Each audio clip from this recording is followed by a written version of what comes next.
Saudações, ouvintes do Grande Prêmio, tudo bem com vocês? Estamos aqui para a edição 147 do Padocast, o seu podcast favorito sobre esporte a motor. Eu sou o Gabriel Curti, comando a nossa gloriosa atração com as presenças não menos gloriosas de Ana Paula Cerveira e Felipe Leite. Na produção, Pedro Prado volta ao comando com a gente. Estamos aqui para mais um tema borbulhante. Eu espero que vocês do outro lado estejam bem. Antes da gente falar do nosso tema borbulhante, aquele abraço para os amigos da Central 3, os maiores especialistas do país em podcasts. Então escutem o Padocast até o fim, aí vocês pulem para o feed dos nossos parceiros e procurem o que há de melhor na Central 3. Tem samba, futebol, política, história, tem de tudo por lá. Bom, vamos ao nosso programa. A Fórmula 1 completou o primeiro quinto da temporada 2022 no último fim de semana com a estreia do GP de Miami. Em outras palavras, ela realizou a quinta de 22 ou 23 corridas, provavelmente 23, que ela terá este ano. Ainda é cedo para fazer qualquer tipo de prognóstico, mas já dá para a gente passar algumas impressões do campeonato. A situação de cada equipe, a briga entre Ferrari e Red Bull, a Mercedes em busca de um sinal de vida, enfim, tudo isso é tema do nosso Padocast de hoje. Eu já aciono nossos comentaristas aqui, começando com a Ana, dando meu bom dia para você, Ana, perguntando se a senhorita está bem e pedindo para que você fale, de forma geral, como é que você avalia a temporada até agora. Oi, Gal, oi, Fê, Peprá na produção, todo mundo aí do outro lado ouvindo a gente. Eu estou bem, Gal, obrigada por perguntar.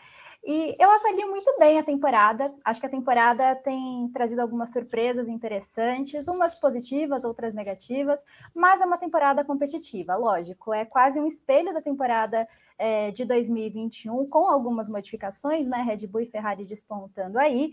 Aí a gente tem a Mercedes, que está praticamente num limbo nesse momento, e abaixo da Mercedes a gente tem uma loucura entre as equipes, cada corrida é uma melhor, outra pior, aí muda tudo isso, muda a configuração GP a GP, mas a temporada tem sido interessante. Acho que só por a gente ter tido essa mudança de regulamento já é algo que traz muitas surpresas e por isso deixa a temporada muito interessante também, pelas soluções e os problemas de cada equipe. Mas é uma temporada interessante, acho que a gente vai ter muito assunto aí no decorrer dessas corridas, porque está sendo bem legal. Muito bem, Felipe Leite, muito bom dia para você, seja bem-vindo de volta ao Padocast. Como o senhor está? E me diga, está aprovada até agora a temporada 2022? Salve, Gá, salve, Aninha. Beijo para vocês, um beijo para quem está acompanhando a gente do outro lado da telinha, enfim, plataformas de áudio, onde quer que vocês estejam. Espero que estejam todos bem. Gá, em geral, sim, eu me surpreendi com Miami, né? Foi a última corrida. Condições ruins de asfalto, incidentes nos treinos livres, a pista estreita, mas a corrida foi relativamente boa. A gente teve 45 ultrapassagens, segundo maior número dessa temporada. O meio da corrida foi um tanto sonolento, é verdade, mas o começo foi agitado. O Verstappen caçando as Ferraris, a inversão do grid na meiuca, né? Muitas disputas ali no pelotão intermediário. E o safety car no fim deu uma graça também. São elementos que a gente vai falar daqui a pouco, mas o novo regulamento técnico, o grau de emoção das corridas, tais boas disputas entre Verstappen e Leclerc, né, os principais postulantes ao título, principalmente no Bahrein e na Arábia Saudita, a ordem de forças do pelotão, que está muito diferente dos últimos anos, esse maior embate entre as equipes. Então, assim, para mim, até aqui, o saldo é positivo, Gá. Muito bem, e é sobre isso que a gente vai falar durante o programa. A gente vai discorrer sobre esse saldo positivo, na opinião do Fê, na opinião da Ana, até agora da temporada 2022 da Fórmula 1. Para começar, então, de verdade, Ana, a primeira pergunta é sobre o regulamento técnico, né? Que houve aquela...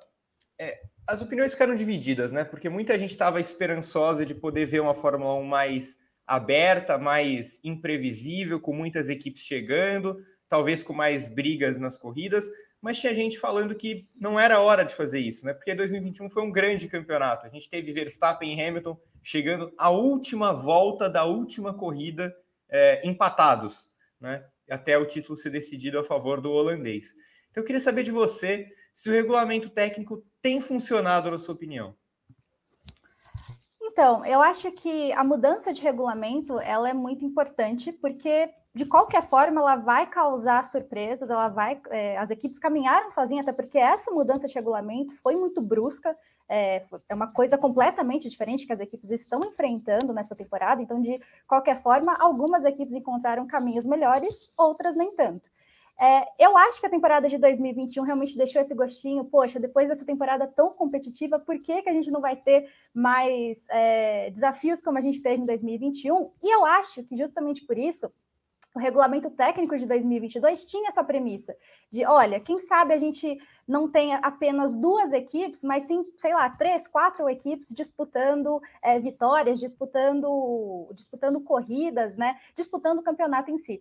E acho que isso não aconteceu. Como eu disse, eu acho que a temporada de 2022 é um pouco o espelho de 2021, porque a gente tem apenas 2 equipes ali despontando, né? Que é a Red Bull e Ferrari, são as equipes que estão despontando como as grandes favoritas. Acho que a Mercedes está muito longe, não sei se há realmente tempo, acho que não, para a Mercedes entrar nessa briga, porque está muito longe mesmo. Então, eu acho que o regulamento, ele cumpre talvez a meta de aproximar os carros, como a gente já disse aqui no Padocast. Acho que o contragolpe, como eu já falei há um tempo, é algo que também é mais fácil, então talvez não faça tanta diferença aproximar os carros assim, porque todos estão próximos, digamos assim.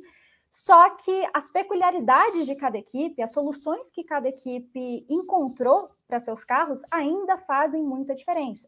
E há muitas questões também em relação aos pneus, que tinham outro objetivo, que era mudar talvez as estratégias ou diminuir as estratégias, e estão desgastando muito. Tem a questão dos kicks, tem a questão das golfinhadas, que é um grande problema, só que afeta algumas equipes, outras nem tanto.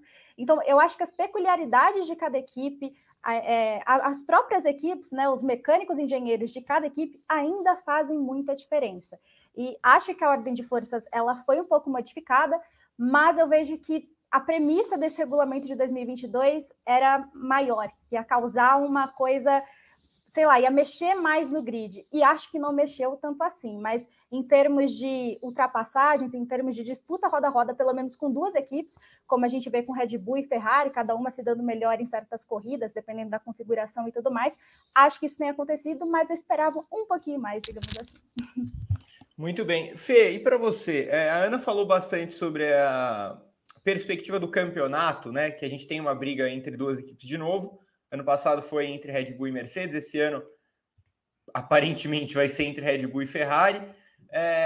Eu queria que você falasse um pouco sobre isso também, mas também falasse sobre as corridas em si, porque a outra premissa do regulamento, a Ana falou dessa parte do campeonato, e que é muito verdade, a outra premissa era sobre ter corridas mais abertas, que você não precisasse tanto da asa móvel para ultrapassar. Você acha que isso tem acontecido?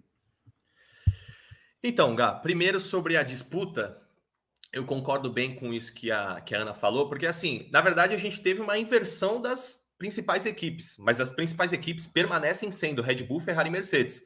Nos anos anteriores a ordem era Mercedes, Red Bull, Ferrari, às vezes Mercedes, Ferrari e Red Bull. Esse ano não. Então até aqui a gente vê Ferrari e Red Bull nessa ordem brigando, né? Acredito ainda que a Ferrari tem o melhor carro, mas a gente vai falar disso daqui para frente. E a Mercedes lutando para se encontrar, mas ali, tranquilo na terceira colocação. Agora, quanto a essa pergunta, eu sou um curioso, Gá. Eu sou um curioso. Porque eu acho que, assim, eventualmente, a gente só poderia responder essa pergunta que você inicialmente fez, se o regulamento técnico está funcionando, se a gente não tivesse o DRS, a asa móvel que você acabou de citar. Porque a intenção inicial desse regulamento era se livrar, eventualmente, da asa móvel. Então, nesse quesito, eu acho que ainda não dá. Não dá. Os novos conceitos aerodinâmicos, o retorno do efeito solo, eles possibilitaram essas coisas que a gente falou antes, esse pelotão diferentão, as equipes mais próximas entre si, permitiu que os carros se aproximem com mais facilidade, mas não necessariamente facilitou as ultrapassagens. Então, no começo da temporada, a gente viu muitos pilotos, eu lembro do Alonso, eu lembro do Magnussen, eles reclamando do contrário, inclusive, que o novo regulamento técnico tinha tornado as ultrapassagens mais difíceis. Até por conta do desgaste dos pneus, a gente vale lembrar, os pneus também estão maiores, é um elemento a mais nessa configuração das regras. Então, assim, tirando essas vírgulas, eu acredito que no grande cenário das coisas, em geral, sim, ele funcionou. Só que eu concordo com a Ana. Eu acho que a gente estava esperando uma revolução dentro da Fórmula 1, uma revolução técnica, uma revolução de disputas de equipes, de ordem no grid, e isso não aconteceu. Tem um temperinho a mais nas disputas? Tem. O time que dominou durante 8 anos não domina mais? Não. Mas isso não necessariamente implica que a gente consiga, enfim, decretar que uma nova era da Fórmula 1 começou assim, com o pé direito. Evidentemente começou.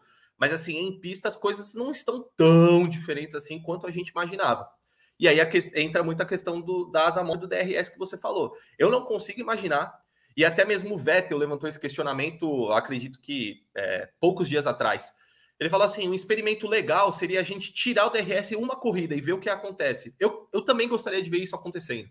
Porque eu acho que aí a gente consegue determinar exatamente onde o regulamento funcionou e onde ele pode melhorar. Muito bem, eu só espero que tirem o DRS numa corrida, numa pista não muito legal, porque se for uma pista legal e a corrida for chata, eu vou ficar extremamente decepcionado. Então tirem o DRS em Mônaco, aí se não der certo, puxa a vida. Não deu, foi Mônaco, tá bom. Exatamente. Ô, Ana, para a gente continuar esse primeiro bloco, que é um bloco mais geralzão da análise da temporada até agora, queria saber de você também, pegando carona também nessa questão do regulamento técnico. Tá gostando das corridas até agora? Você acha que o nível tá bom? Eu tô gostando, Gá. Eu acho que as 2 corridas que eu mais gostei foram Bahrein e Jeddah. Primeiro porque o Bahrein a gente teve o início de Verstappen versus Leclerc, então acho que foi muito interessante para uma pista mais travada no Bahrein. E aí a gente teve o oposto em Jeddah, que é uma pista de alta velocidade, que foi muito interessante também por outra disputa Verstappen e Leclerc também. E ali já se desenhava como a temporada ia correr de certa forma. Aí a gente teve a Austrália, que a gente teve a dominância da Ferrari, depois em Imola a gente teve a grande dominância da Red Bull, e Miami, eu achei uma corrida legal, eu esperava um pouco mais de Miami, por tudo que a gente lia sobre como seria o circuito de Miami, mas eu gostei da corrida, e foi uma corrida interessante também para a gente ver a grande força da Red Bull, que acho que é um dos principais temas aqui do Paddockcast hoje. Então, eu estou gostando das corridas, não só desse pelotão da frente, eu estou gostando de ver como as equipes que estão atrás, principalmente ali da Mercedes, McLaren, Alpine, Alfa Romeo, Haas, como elas estão, como as equipes mais do fundão, como a Aston Martin, que parece que deu as caras agora, está melhorando, como ela está se colocando nas corridas, e eu acho que tudo isso é muito interessante. Eu acho que essa mistura, principalmente atrás dessas primeiras equipes, é muito interessante nas corridas, porque a gente palpita uma coisa e não acontece essa coisa na corrida, porque ainda elas estão muito perto. Então, acho que isso é muito interessante, eu acho que as corridas estão legais mesmo, espero que continue assim para o restante da temporada. Fê, vou te dar um elemento para você responder essa mesma pergunta da Ana. Eu até abri aqui o nosso glorioso ranking GP da temporada passada para ter um parâmetro para te fazer essa pergunta, né?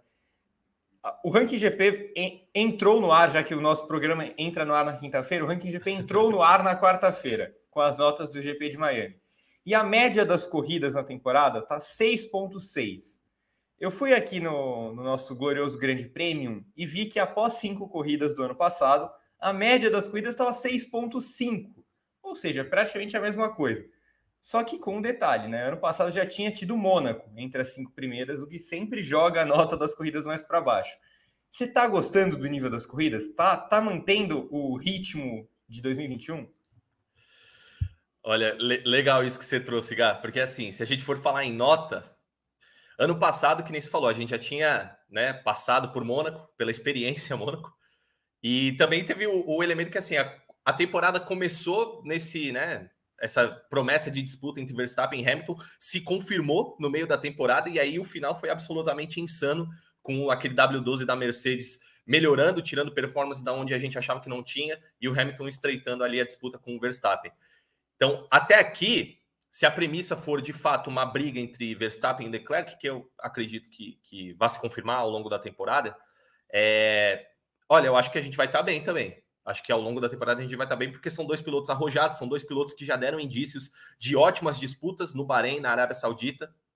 Mas já que você falou em nota, Miami foi uma nota 6, para mim. Foi uma nota 6. Assim, e o 6 seria um 5, mas eu dei um pontinho a mais porque eu já estava esperando uma corrida nota 3, nota 4. Então, como bom professor, eu levei isso em consideração na hora de atribuir as notas. Emília-Romanha, eu dou um 7, assim, Leclerc na casa do Pérez, perdão, foi uma briga interessante de se ver, ele errando no fim, a tensão da chuva, não chuva, no final das contas não se confirmou. Poderia puxar para um 6? Poderia, mas eu vou ser otimista e vou dar um 7. Na Austrália, eu também vou dar um 6, porque Verstappen quebrou, isso mudou um pouco a configuração das coisas, mas o Leclerc estava legal em primeiro, assim, não era... A gente não ia ter nenhuma disputa do tipo nem nada. O Leclerc estava sobrando no Albert Park. Na Arábia Saudita, eu vou dar um 8. Na Arábia Saudita, eu vou dar um 8. Porque a disputa entre Leclerc e Verstappen foi, assim, sensacional. Os dois disputando freada, o jogo de xadrez com a Red Bull e a Ferrari apostando em configurações completamente diferentes, assim como foi em Miami, né? A Red Bull era mais rápida nas retas, a Ferrari apostava nas curvas, e isso foi determinante para o resultado final da corrida. E, assim, lá em Jeddah, os dois times, os dois pilotos brincando, né, entre aspas, com a zona de DRS ali, aquelas bizarras consecutivas zonas de asa móvel na Arábia Saudita. Bahrein, eu também vou dar um 8. Assim, muita novidade, tudo muito novo pra gente, temporada nova, que beleza, regulamento novo, legal, aquela coisa e tal. Então, assim, baseado nessas minhas notas, em geral, eu diria que a temporada começou muito boa, começou legal, com boas disputas no Bahrein, boas disputas na Arábia Saudita, e agora deu uma baixada de nível. Temos Mônaco em breve, né? Agora a gente vai para Barcelona, vamos para Catalunha, depois Mônaco. Então, assim, aí vamos pegar uma perna com o Canadá, a sequência da Europa. Então, assim, vamos ver se a disputa esquenta essas pistas que algumas prometem ações interessantes, outras nem tanto. Em geral, é aquela temporada boa, com promessa de melhora. Então, assim, a expectativa é a melhor possível, Gá. Ana, você até citou a Aston Martin no seu último comentário, e ela, no final das contas, ela faz parte dessa próxima pergunta. Eu quero saber se você está gostando da competitividade das equipes. Eu falo da Aston Martin porque 2 corridas atrás ela estava como disparada a segunda pior equipe. Parecia claro que ela e a Williams tinham os piores carros. E de uma hora para outra ela encaixa 2 corridas seguidas nos pontos, enquanto a Williams encaixa 2 de 3 nos pontos. Essa parte da competitividade te agrada até agora? Então, a competitividade, eu vejo mais ou menos sobre o que eu falei da mistura, né? Essa competitividade me agrada. Gostaria que isso acontecesse à frente, como o regulamento talvez previa, e não aconteceu, mas acho que esse pelotão intermediário para pelotão lá do fundão tá meio bagunçado assim, é algo que me agrada sim, Gá. Tanto que a gente já falou aqui no podcast como a Mercedes, embora ela esteja num limbo, é importante ela também se preocupar com quem está atrás, porque quem está atrás pode melhorar, principalmente nessa perna europeia, que a gente vê que as equipes estão trazendo atualizações, como é a Aston Martin. O Mike Crack, chefe de equipe da Aston Martin, recém-chegado, ele tinha dito que a Aston Martin lá em Imola tinha mostrado uma boa performance, não era para ter muita expectativa, mas sim, eles iriam trazer outras atualizações, eles iriam melhorar o carro para trabalhar isso. E não é algo que acontece do dia para a noite. Então, acho que nem todas as corridas, pelo menos essas que estão por vir agora, que estão mais agora, né, à nossa frente, acho que talvez a gente ainda tenha uma bagunça. Aí, a partir do meio do campeonato, para o final, a gente já tem uma ordem mais estabelecida. Mas essa competitividade que a gente tem nesse começo, principalmente nesse pelotão bagunçado, eu acho muito interessante. E claro, a competitividade entre Red Bull e Ferrari, por elas estarem muito parelhas, eu concordo com o Fê quando ele diz que a Ferrari ainda tem o melhor carro, para mim ainda tem o melhor carro também, mas a Red Bull tem um conjunto muito bom que acho que bate de frente com a Ferrari, só falta confiabilidade mesmo para que isso a gente decrete que a Red Bull é sim também a grande favorita e vai ser acirrada até o final. Essa competitividade me agrada, gostaria que estivesse uma outra equipe, tem a Mercedes no limbo, mas o resto do pelotão, eu estou gostando bastante de ver tudo bagunçado assim, umas despontando em umas corridas, outras em outras, então está sendo bem legal. E aí, Fê, a competitividade, como a Ana falou, né, tem essa questão justamente de que talvez a expectativa de muita gente fosse ver esse equilíbrio grid inteiro. Não é o que está acontecendo, a gente tem 2 equipes disparadas na frente, a gente tem uma espécie de terceira força que não está nem lá nem cá, que é a Mercedes, e aí o resto meio que vai variando de corrida para corrida. Geralmente McLaren e Alpine mais à frente, mas depois a AlphaTauri consegue se colocar, aí chega na corrida, ela vai para trás, a Alfa Romeo vai para frente. O que você está achando dessa parte do campeonato? Então, Gá, para falar da competitividade entre as equipes, eu compartilho desse levantamento que você fez da tabela de classificação dos construtores. Porque, assim, se você analisar, né, no momento que a gente está gravando essa edição do Paddockcast, é isso mesmo que você falou. A Ferrari e Red Bull disparadas à frente. A Mercedes não tem o desempenho, mas tem o resultado, então permanece ali como terceira força. A McLaren parece, vou até falar mais da McLaren à frente do programa, mas a McLaren parece que teve um começo de temporada péssimo, horrível, a apresentação no Bahrein foi muito ruim, e visivelmente outro carro se descolou do fundo do pelotão, e parece que vai se isolar nessa briga aí por ser a quarta força, digamos assim. E aí, de resto, você tem Alfa Romeo, Alpine, AlphaTauri, Haas, mais para baixo, Aston Martin e Williams. Mas qual que é a mudança do panorama? Porque, por exemplo, eu falei da Haas. A Haas a gente trouxe com muita promessa para esse começo da temporada, era a Ferrari branca, né, entre aspas. E nas últimas corridas, a única coisa que a Haas teve foi aquele 9º lugar do Magnussen em Imola, né? Não pontuou em Miami, aí teve esses pontos em Imola, não pontuou na Austrália. Ao passo que Aston Martin, na Emília-Romanha, teve Vettel em 8º, Stroll em 10º, ao passo que a Williams soma 3 pontinhos, obviamente todos eles de Alex Albon, né? Não espero nada de Nicolas Latifi, porque assim, o tailandês mostra um gerenciamento de pneus incrível, mostra uma boa pilotagem, fez isso em Miami e fez isso na Austrália. E ele até citou que em Miami não foi nem tão surpreendente assim, e é verdade, porque a Williams andou no top 10 ali em 2 dos 3 treinos livres no circuito de rua lá nos Estados Unidos. Então, assim, é uma briga desse meio do pelotão, mas mais para baixo, digamos assim, deixando McLaren, Mercedes, Ferrari e Red Bull para lá. Dali para baixo é uma disputa interessante, porque é que nem você falou, parece que a cada corrida as ordens vão se invertendo. Você citou a Alpine, eu também vejo a Alpine muito bem nessa posição para brigar por quinto, por sexto no campeonato. O problema é que o Alonso casou com o azar, casou com a má sorte nesse começo de temporada. O Esteban Ocon faz os seus pontinhos, é consistente. Em Miami largou em último por conta da batida no treino livre, né? Não participou da classificação. E, cara, é aquela corrida. A gente tá lá assistindo a corrida e chega na volta 55. Meu Deus do céu, o Ocon tá em 8º, como isso aconteceu? Ninguém viu o Ocon, mas ele tá lá. Então, assim, a Alpine precisa ainda... Eu ia falar, precisava ainda acertar um pouco a mão com o Alonso, mas a grande verdade é que o Alonso briga mais com fatores externos e ele próprio do que precisa da ajuda da equipe. Mas, assim, a Haas, Mick Schumacher ia para os pontos agora em Miami, mas Sebastian Vettel fez questão de se meter no caminho. São elementos que vão mudando a cada corrida e acho que isso também vai mudando a ordem desse pelotão de baixo. Em cima, o quesito que eu mais aponto do regulamento técnico foi o que eu já citei anteriormente, foi essa inversão das ordens do grid.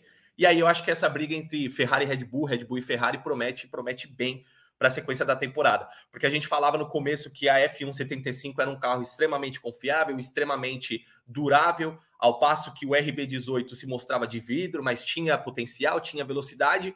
E aí a gente foi vendo, a Ferrari errou aqui, errou ali, Leclerc em Imola, Sainz em Imola e na Austrália.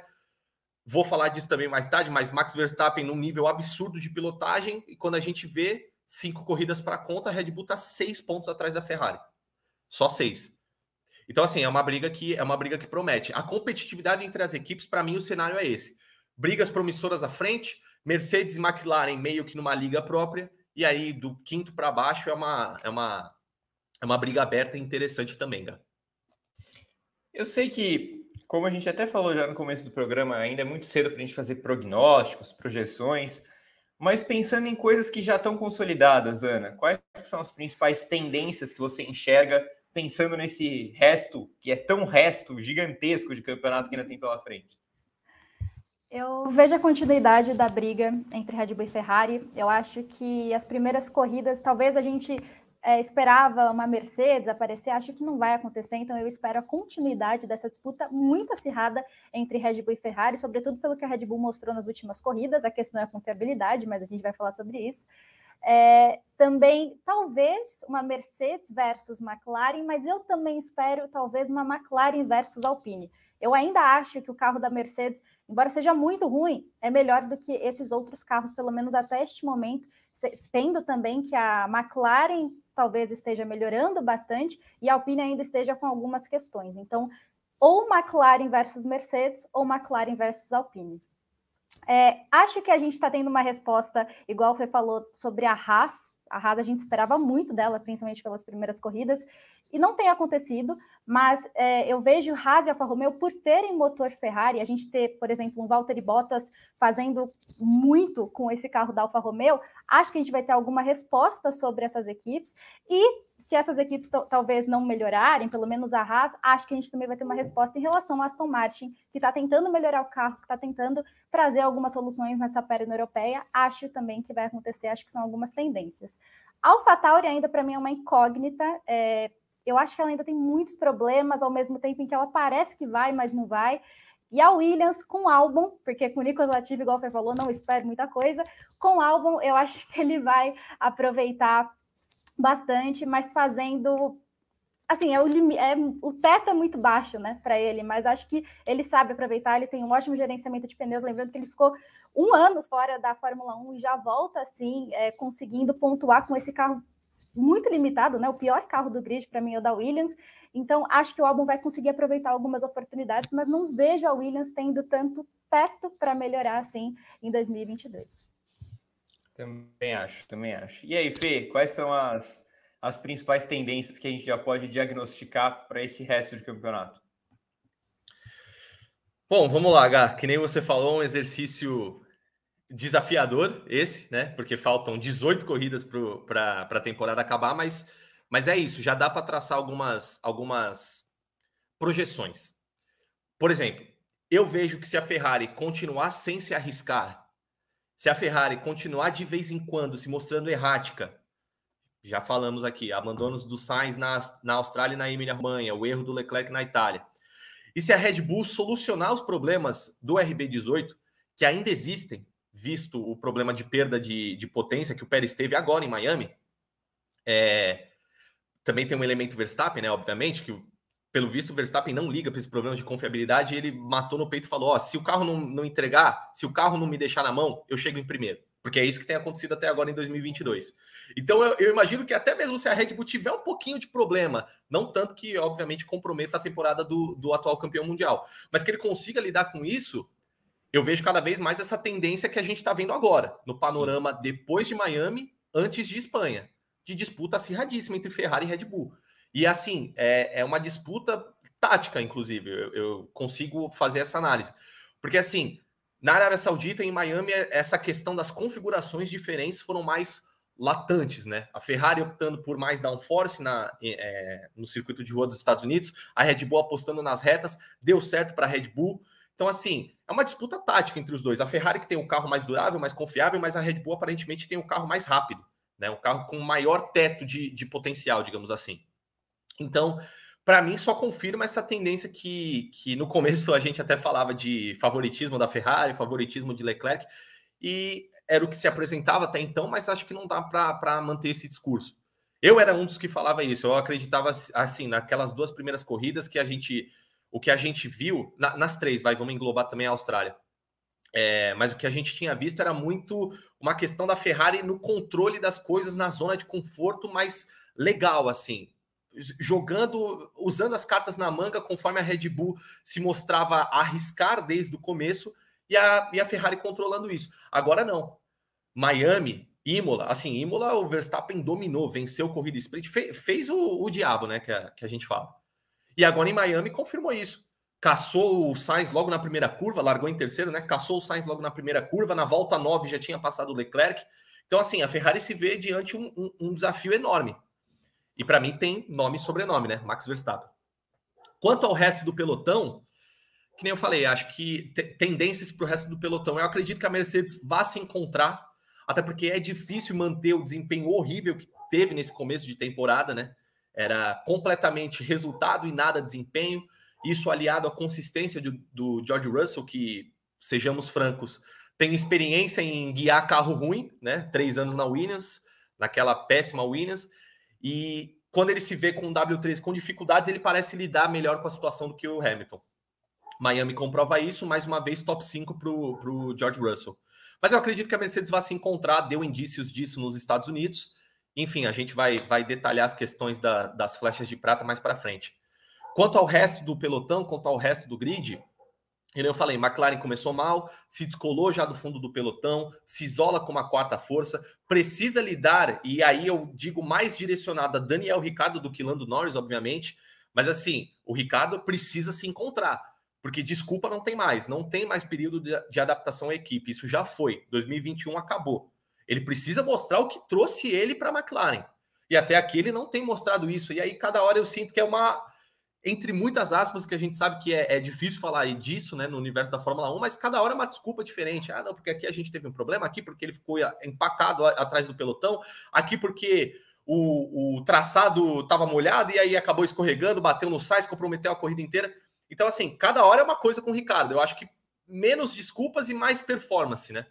E aí, se a McLaren contar também com um piloto australiano que tem capacidade para fazer isso ao longo da temporada, se ele mostrar desempenho, se ele mostrar performance, eu acho que a McLaren pode levar uma briga à Mercedes. É uma tendência também que eu vejo acontecendo na temporada, mas é uma tendência condicional. Porque se a gente continuar com um cenário assim, só com o Lando Norris, obviamente o teto da McLaren é a quarta colocação nessa tabela de construtores. E aí o restante do grid é aquela coisa que a gente já estava falando. Eu acho que cada pista vai se mostrar favorável a uma das equipes. A Alpine desponta como melhor, né, melhor do resto, né, dessas equipes que ainda não foram citadas, a Alpine desponta. E aí, uma tendência que eu acredito que, né, desgraça pouco é bobagem, mas eu realmente espero que o Alonso se encontre, que o Alonso pare de fazer uma besteirinha aqui, uma besteirinha ali. Já teve na Austrália, ele vinha uma volta de pole position no Q3 e aí uma peça de 2 euros quebrou. Cara, eu nunca tinha visto isso na minha vida, uma peça de 2 euros, um anel de óleo quebrou da Alpine dele. E aí ele largou em décimo, perdão. Nono foi o Sainz. Então, assim, a Alpine também precisa se encontrar um pouco, mas eu não tenho motivos para não acreditar nisso, até pela performance, né, da A522. E aí o restante do pelotão é uma briga de foice em que cada pista vai determinar quem se sai melhor, quem se sai pior. A Haas também precisa melhorar, né? Precisa melhorar, porque as últimas 3 corridas foram decepcionantes, ao passo que as 2 primeiras foram ótimas. E aí também cai muito sobre os ombros de Mick Schumacher, de confirmar as expectativas que ele tem, enfim. Então, para mim, as tendências latantes dessa temporada são essas, Gá. Até para não me alongar muito, para não ficar também em defesa de TCC aqui no Paddockcast. Muito bem. Ana, vamos para olhar mais perto de cada um dos times, né? Pelo menos os principais times. Pergunta central aqui do nosso programa, eu diria. A Red Bull já é melhor que a Ferrari? Discorra. Então, Gá, eu acho que o que predomina neste momento em que as coisas estão muito parelhas é o conjunto. Eu acho que a Ferrari ela tem o carro mais rápido, no geral, ela tem o carro mais rápido, só que isso não é suficiente. A Ferrari até tentou não usar tanto o acerto de ter mais downforce para tentar dar mais velocidade, vendo que a Red Bull é melhor nas retas. Isso não aconteceu, a gente viu ainda a Red Bull muito superior nas retas. E a Ferrari, para mim, eu acho que ela ainda tem o melhor carro. Eu acho que eu apostaria meu dinheirinho ainda na Ferrari em termos de ter o melhor carro. Só que o que predomina para mim é a Red Bull tendo um carro versátil, tendo um carro mais rápido nas retas, tendo um Max Verstappen, que isso faz muita diferença, e tendo também um Verstappen que não só sabe gerenciar corridas, mas sabe gerenciar os pneus. Para mim, a grande questão da Ferrari também tem sido o gerenciamento de pneus, principalmente com o Leclerc, porque o Sainz, pelo menos, não teve uma vida tão difícil em Miami, mas teve uma vida difícil nas últimas etapas. Além também do Sérgio Pérez na Red Bull, que eu acho que, em termos de segundão, o Sérgio Pérez está um passinho à frente do Sainz neste momento, porque, embora não tenha terminado à frente em Miami, acho que o Pérez está melhor adaptado ao RB18.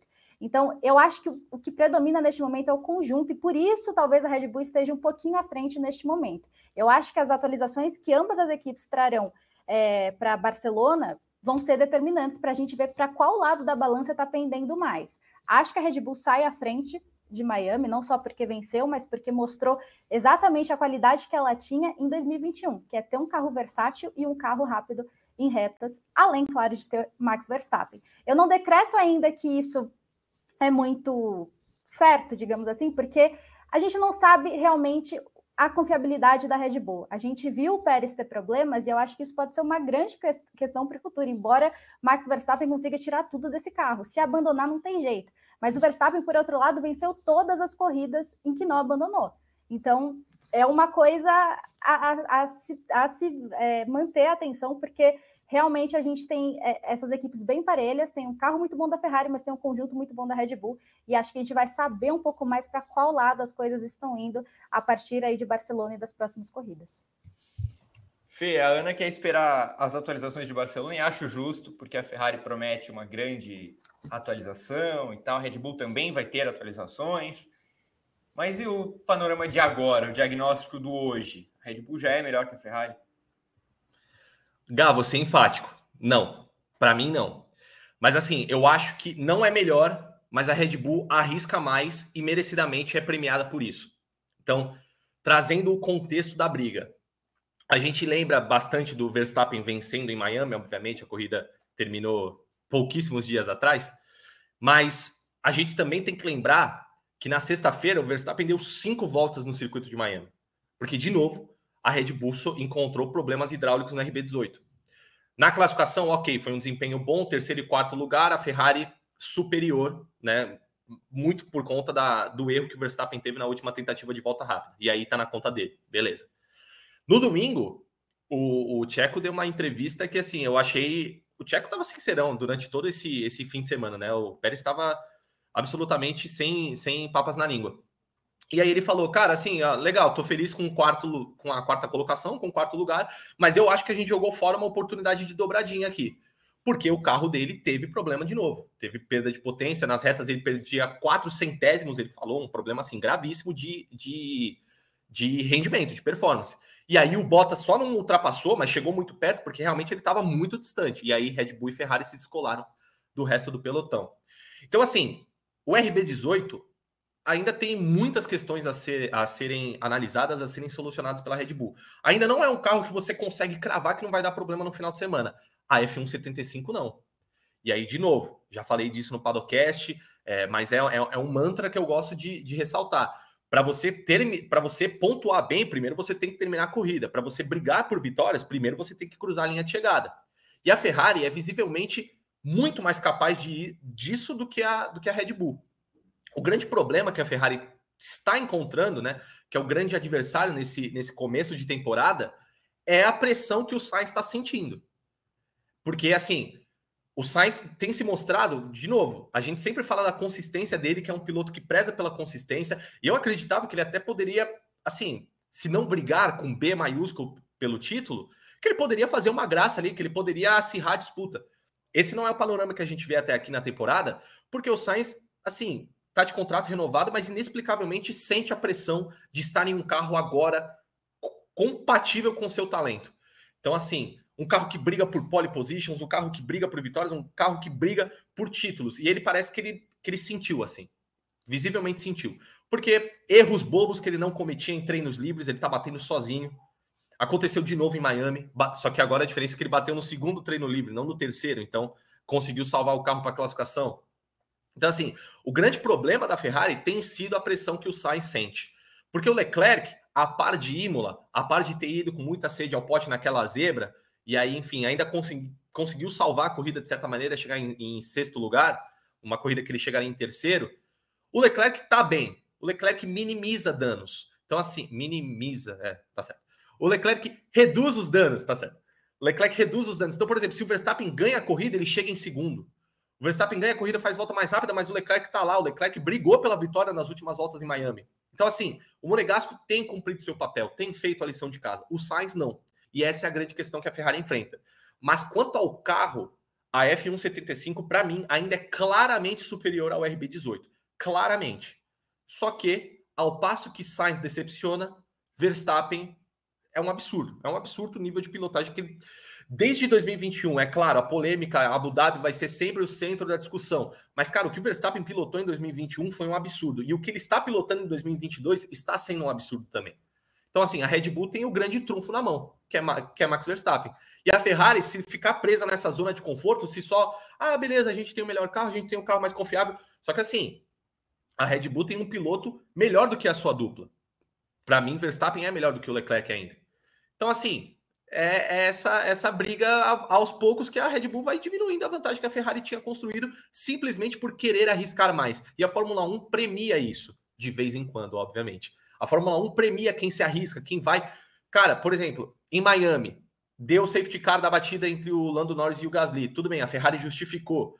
Eles não tinham compostos novos de pneus. Mas assim, o Horner mesmo disse, eu estava esperando que eles fossem para os boxes, eu estava esperando que a Ferrari fosse colocar, sei lá, um pneu macio para esse último stint, né? Essa última sequência de 10, 15 voltas. E eles... Cara, o Horner achava que assim que aconteceu o safety car, a Red Bull ia para terceiro lugar. Porque Leclerc e Sainz iriam para os boxes, colocar os pneus macios, ultrapassar o Verstappen e pronto. E a Ferrari não faz, não tem essa cancha dessas decisões, não tem essa... Eles ficam muito no tranquilo. E aí eu acho também que pesa muito o histórico Ferrari, né? A gente, de novo, para não me alongar, mas eu acho que realmente tudo que a Ferrari passou nos últimos anos, eu acho que agora que eles sabem que eles têm um carro que dá para ganhar, que se você fizer o mínimo, você tá lá nas cabeças, então eles estão confortáveis nisso. Só que a Red Bull está disposta a furar essa bolha da zona de conforto. Ana, pensando em futuro do campeonato, qual é o tamanho da importância dessas atualizações da Ferrari em Barcelona? Do tipo, se esse carro não melhorar, principalmente em velocidade de reta, você acha que azeda para o Leclerc?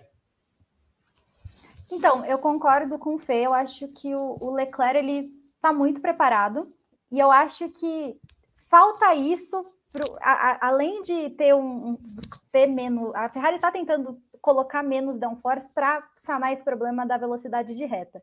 E eu acho que isso é muito importante para o Leclerc. Acho que se sanar isso, vai ser muito legal para o Leclerc conseguir chegar lá no Verstappen, embora o Verstappen esteja guiando fino, como o Fê colocou.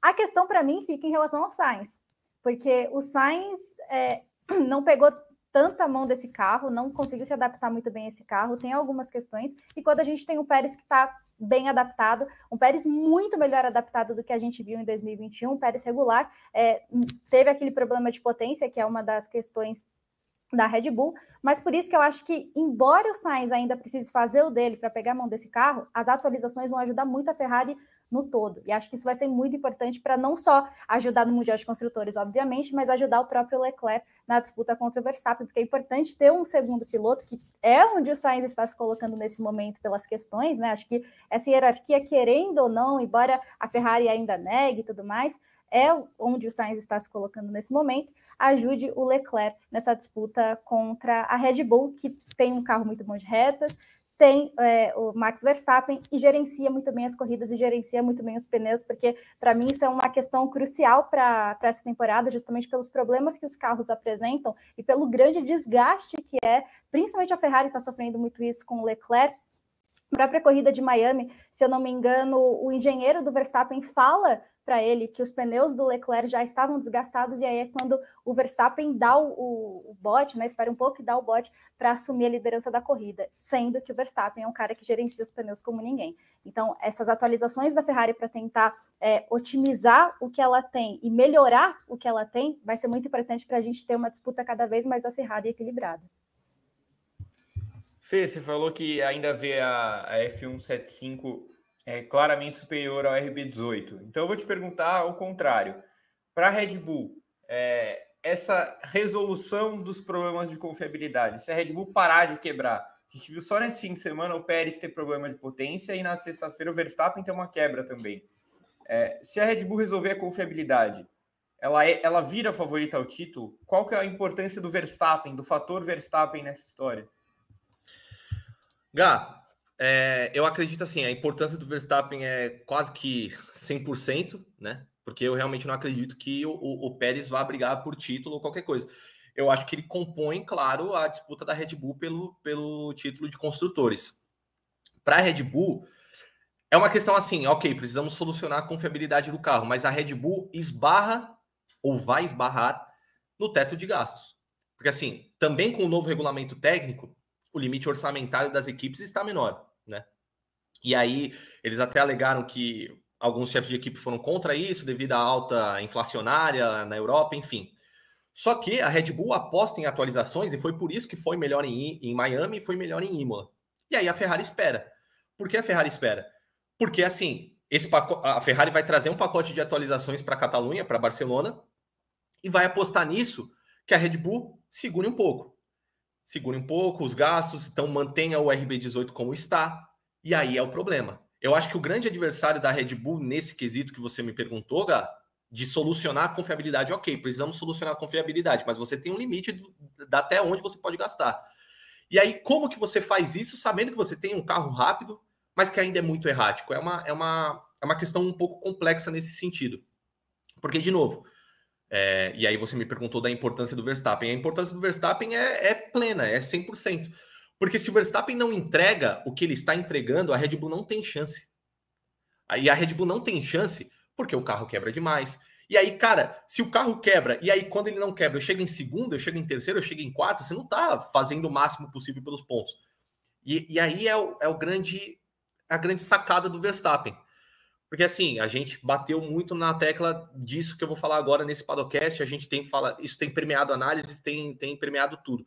Mas é o correto porque, de novo, o Verstappen, em toda a corrida que a Red Bull não deixa ele na mão, ele vence. Ele vence a corrida. E, como eu acabei de falar, na minha opinião, tem um carro inferior. Então, para não me alongar, para soltar logo a resposta, eu acredito que o grande adversário da Red Bull solucionar os problemas de confiabilidade é dinheiro. É você gastar o que você tem que gastar, devido ao teto orçamentário da Fórmula 1. E a partir daí, a Ferrari vai esperar. A Ferrari já tem esperado, vai lançar esse pacote de atualizações em Barcelona e vai ver o que dá. Se a Red Bull continuar melhorando, eles sabem que dali para frente, a Ferrari vai ter uma clara vantagem, porque a Ferrari não trouxe essas atualizações que a Red Bull trouxe no começo da temporada. A F175, o Mattia Binotto falou, a F175 é a mesma que começou o ano em Bahrein, obviamente com modificações pequenas, mas de atualização grande, é o mesmo carro. E agora a gente vai ver um carro diferente, uma F175 diferente em Barcelona. Então a adversária da Red Bull é o dinheiro, mas o trunfo dos taurinos é Max Verstappen. A ver o que na balança vai compensar mais para a equipe do Christian Horner. Muito bem. Olha, a gente falou bem por cima da Mercedes, né? Que ela tá no limbo, que talvez ela se encontre, que talvez seja pega pela McLaren. Ana, o que acontece com a Mercedes? Acabou tudo? Ainda há salvação? Olha, Gá, em Miami eu me surpreendi com aquele rádio do Bono quando ele fala, então, você acha que você devia parar, né, para trocar os pneus, quando já estava acabando o período de safety car e o Hamilton, então, isso daí é uma coisa que vocês devem fazer, né, o trabalho de vocês. Eu ri, mas eu fiquei indignada com aquilo, porque eu acho que é de um nível, eu não sei, eu achei a Mercedes muito perdida, eu acho que a Mercedes ainda está muito perdida, não só nas questões que ela tem com o carro, mas como equipe também. A gente há muito tempo não via a Mercedes tão nessa sensação de o que eu vou fazer agora? O que eu tenho para fazer agora? Eu acho que a posição que a Mercedes tem é de minimizar prejuízos, de reduzir os prejuízos, como o Fê falou, que eu também não sei se falei certo, de minimizar os prejuízos. Porque não consegue chegar à frente, ainda não tem um carro para mim para chegar em Red Bull e Ferrari, e é uma equipe que está num limbo, porque ainda não tem tanta ameaça de McLaren, Alpine, as outras equipes atrás, mas é uma equipe que nem melhora, nem piora, está estável, está naquilo, está empacada naquilo. Acho que a Mercedes, a salvação da Mercedes não vai ser brigar pelo Red Bull e Ferrari, acho que isso não vai acontecer em 2022. Eu acho que o que a Mercedes tem de fazer é trabalhar muito nesse carro para não só melhorar agora, mas melhorar no final da temporada também, porque vai ser importante ter um carro que ela consiga desenvolver, e eu já penso é muito cedo talvez, mas penso que melhorar esse carro é muito importante também para 2023, porque eu acho que o projeto do carro da Mercedes em 2022 não deu tanto certo, e é muito trabalho para ela fazer em pouco tempo. Acho que a Mercedes tem dois cenários, né, na equipe. A gente tem um Russell que lidou com muitos perrengues na carreira e agora está conseguindo fazer o possível com esse carro limitado. Eu falo um carro limitado, mas ainda é melhor do que o resto das equipes, tá? É um carro que ainda tem suas questões, mas ainda é melhor, lógico, do resto. E a gente tem um Hamilton ainda que tem muitas questões, com a Mercedes falando que vai melhorar o carro para ele, isso vai demorar a acontecer, e aí o tempo vai ser curto. Então eu acho que não tem salvação para brigar pelo título, mas ela precisa melhorar esse carro pensando nesse ano, pensando no ano que vem, claro, no Mundial de Construtores, que sempre rende um dinheiro, então é muito importante também. Mas eu vejo a Mercedes ainda um pouco perdida, vejo a Mercedes correndo contra o tempo e vejo, eu não sei, eu vejo a Mercedes num limbo mesmo. Acho que está no limbo como equipe, está no limbo em relação aos problemas do carro, e ainda é um carro muito problemático, mas vejo, lógico, a Mercedes com toda a capacidade de equipe, com toda a capacidade dos pilotos, capaz de resolver esses problemas, pelo menos para se manter na terceira posição e tentar salvar essa posição das possíveis ameaças que podem vir de trás. O Fê, os jovens diriam que F Mercedes? Sim, Gá. Sim, F Mercedes. Mas eu, na verdade, já tenho uma opinião contrária sobre... Caraca, esse me pegou legal. Vamos lá. Em Miami, a Mercedes apostava visivelmente em curvas de baixa velocidade, porque a gente chegou no circuito de rua dos Estados Unidos e a gente viu, era um território novo para todo mundo, e a gente viu que as curvas de baixa velocidade, na verdade, eram curvas de baixíssima velocidade. Inclusive, você não conseguia nem colocar outro carro ao lado, mas enfim, essa é outra questão. E aí, isso se mostrou um trunfo para a Mercedes, porque a Mercedes lidava muito com os kicks, ainda lida, mas era absurdo o que esse W13 quicava. Só que qual que era a sacada? O W13, ele quicava nas retas e ele quicava também nas curvas de alta velocidade. É por isso que a Mercedes tinha um rendimento muito atrás, como a Ana falou, e eu concordo bem, muito atrás das equipes de ponta, mas ainda visivelmente à frente de Alpine, AlphaTauri, enfim, o resto do grid. Então, quando você chega em Miami, você vê que, na verdade, a sua aposta vai ser nessas curvas de baixa velocidade, e a Mercedes sempre teve um bom desempenho em tais curvas, aí já é um ponto a mais. Aí já era um pontinho de luz, né? Como era a torcida daquele BBB. Então, assim, você já tem isso à sua mão. A Mercedes traz atualizações, era um carro também diferente do que era em Imola, traz atualizações para Miami e assim vai seguir na Catalunha. Eu vou falar disso um pouquinho mais para frente. E aí, essa combinação da configuração de um W13 um pouquinho melhor, um W13 que ainda quica, mas quica um pouco menos, e as curvas de baixíssima velocidade de Miami, traz o resultado que a Mercedes teve no circuito de rua dos Estados Unidos, lá no sul da Flórida. Quinto e sexto lugar. George Russell em quinto, Lewis Hamilton em sexto. O que, assim, é um resultado que, se você para pensar em Mercedes, decepciona no histórico da Mercedes. Mas no andamento da atual temporada, tá lindo. Você só ficou atrás das duas principais equipes, da Red Bull e da Ferrari. E você maximizou os seus pontos. Tá ótimo. O que eu acho que a Mercedes tem um dia D, digamos assim. A prova final da Mercedes vai ser na Catalunha. E o porquê? Porque a gente, vale lembrar, os testes de pré-temporada da Fórmula 1, eles foram divididos em duas sessões. Uma na Catalunha, uma no Bahrein. Na Catalunha, a Mercedes colocou a pista um W13 que não era esse W13 zero pods, né? Que a gente gosta de brincar, com side pods praticamente inexistentes, saídas laterais de ar praticamente inexistentes. Era um W13 que era, entre muitas aspas, um pouco mais normalzinho com o restante do grid. E aí, qual que vai ser a sacada? A Mercedes agora vai tirar a prova nesse próximo GP na Espanha. O circuito é o mesmo. Então, assim, eu andei na Catalunha nos testes de pré-temporada com esse modelo de carro, modelo 1. Só que eu resolvo usar o modelo 2 para minha temporada. Se eu chego lá na Catalunha com atualizações, com uma boa performance na conta em Miami, e o carro ainda assim tem um desempenho inferior ao dos testes de pré-temporada, pera lá. Então, você pisa no freio e você analisa o que você vai fazer para o restante da temporada. A Mercedes tem um ponto-chave na Catalunha, que é esse. É ver o que o W13 vai trazer às flechas de prata, comparar com o que trouxe no começo da temporada, e aí, cara, se for o jeito, você recalcula a rota. Então, qualquer projeção da Mercedes, eu prefiro esperar, porque pode ser que eles se encontrem nesse novo modelo de carro, porque pode ser que o W13 com zero pods se encontre na Catalunha. Então, assim, é esperar para ver. Só que eu acho, de novo, a Mercedes tinha resultado, não tinha desempenho. E isso já é o suficiente nessa Fórmula 1, com a McLaren, sem Daniel Ricciardo, só com Lando Norris, isso já é o suficiente para você garantir pelo menos ali um terceiro lugar. Então, a ver, eu prefiro esperar a Catalunha para dar qualquer tipo de projeção mais definitiva à Mercedes, Gá. Olhando para as outras 7 equipes, fora Ferrari, Red Bull e Mercedes, como é que você escalaria essas 7 num ranking, Ana? E aí você pode rapidinho comentar sobre cada uma, em poucas palavras você define o que elas podem fazer. Vamos lá. Sim, peguei aqui a tabela, inclusive porque eu tenho uma péssima memória. Bom, aqui no quarto lugar eu vejo a McLaren.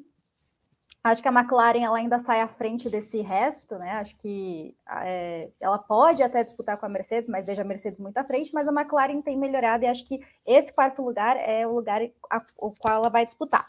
Aí eu vejo a Alpine, que tem uma onda de azar com o Alonso mesmo, tem um Ocon aí mostrando algumas corridas mais, algumas corridas menos, então eu colocaria a Alpine em quinto lugar ali. Eu acho que a Alfa Romeo está muito em quinto nesse momento por conta do Bottas. Aí eu colocaria talvez a Alfa Romeo atrás da Alpine. Eu imaginaria que a Alpine fosse disputar com a AlphaTauri, mas a AlphaTauri está bem longe.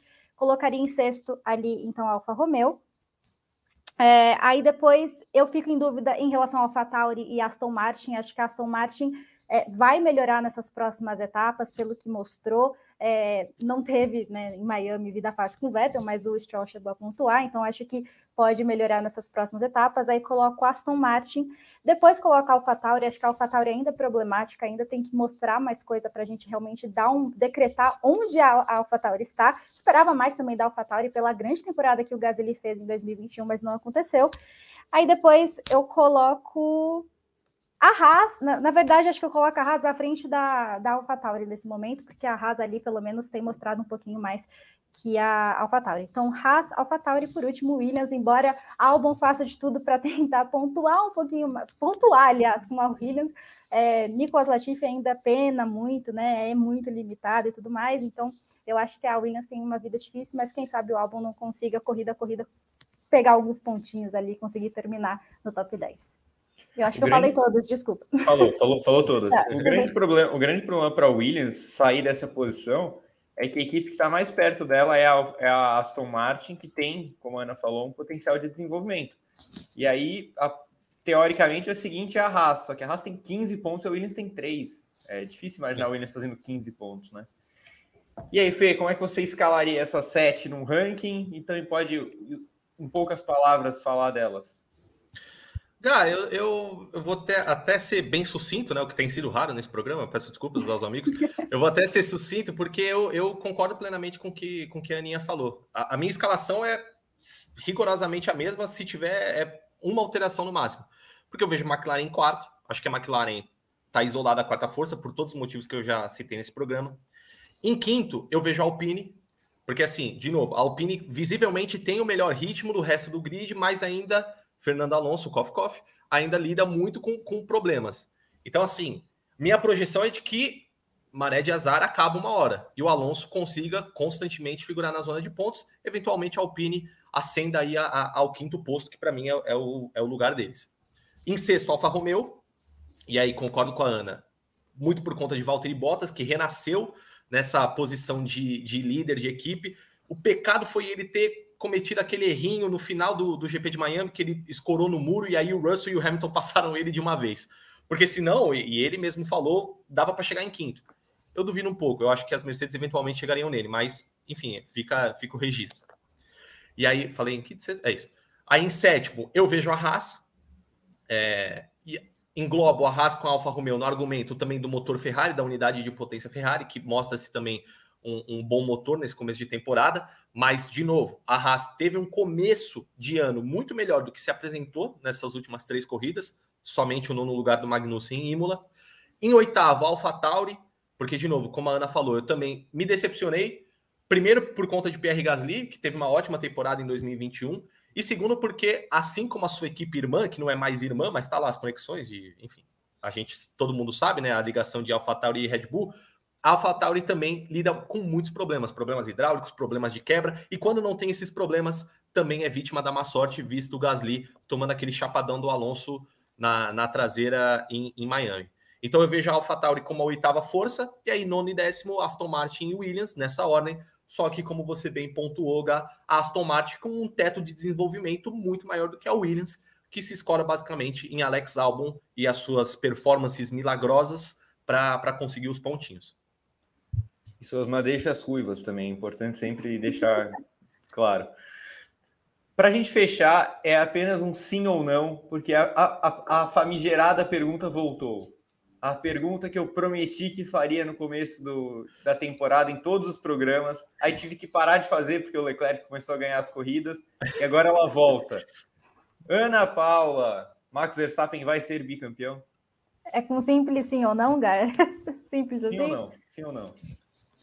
Sim. Felipe, sim ou não? Max Verstappen vai ser bicampeão? Não. Não vai. Não. Muito bem. Muito bem. Não tem Fórmula 1 nesse fim de semana, mas se preparem, porque no próximo a Fórmula 1 volta e aí vai virar uma maratona desenfreada, que basicamente só vai parar nas férias da Fórmula 1, mas depois ela volta com rodada tripla, depois 5 corridas em 6 semanas, enfim, só na Copa do Mundo que a gente vai respirar quando acabar isso tudo. Mas esse fim de semana tem MotoGP, Indy, Fórmula E, Stock Car, então vocês confiram o noticiário do Grande Prêmio, a GPTV, a programação continua bombando por lá. Sigam a GPTV, sigam o GPTV 2 também, né? Nosso GP2 com as análises em vídeo no YouTube. E fiquem de olho no seu agregador favorito de podcast, que os principais programas entram por lá. Quando tem Fórmula 1, o que é o caso da próxima semana, tem briefing. Sexta, sábado e aí domingo, antes e depois da corrida.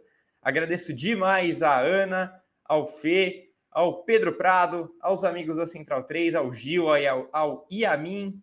Um beijo a todos e até semana que vem. Tchau.